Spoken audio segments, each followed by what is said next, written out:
I'm having hot flashes.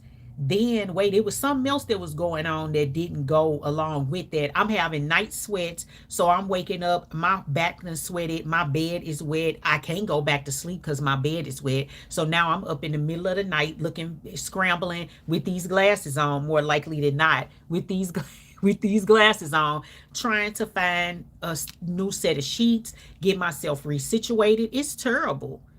Yeah, I have that too, the freezing then hot. But I'm like night owl and I'm currently incomplete. And it's, I say some things got better